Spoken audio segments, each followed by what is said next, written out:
ainsi que l'engagement de tous ici présents pour la cause palestinienne.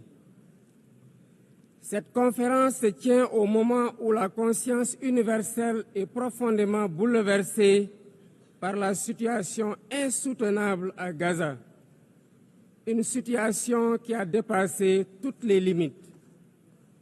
Nous assistons à une tragédie indescriptible, aux allures d'un nettoyage ethnique.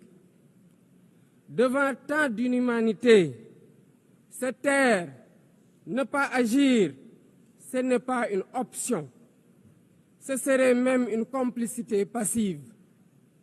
Nous sommes là pour rappeler le sens des principes fondateurs des Nations Unies, la souveraineté des peuples, l'égalité des droits, la paix par la justice, le respect du droit international et la protection des populations civiles, même en temps de guerre.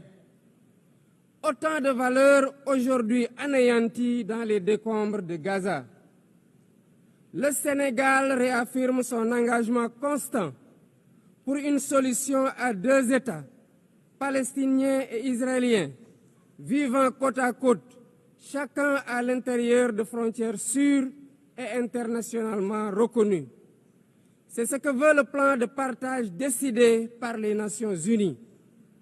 C'est aussi une exigence de paix et de sécurité pour les peuples des deux pays, une exigence de justice, une exigence d'humanité. C'est pourquoi le Sénégal soutient la déclaration finale de notre rencontre préparée par la conférence ministérielle de juillet dernier, à laquelle mon pays avait coprésidé la table ronde sur le respect du droit international. Pour faire la différence, nous devons ensemble envoyer un message clair. L'occupation doit cesser.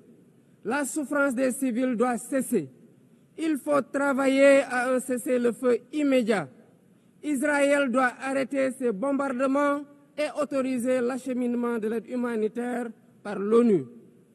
L'ONU doit envisager le déploiement d'une mission de stabilisation et d'observation pour s'assurer de l'arrêt des actes illégaux. Bref, la promesse de deux États doit enfin être tenue. À ce propos, je salue le récent vote massif à l'AG de l'ONU de la résolution pour une solution pacifique à deux États.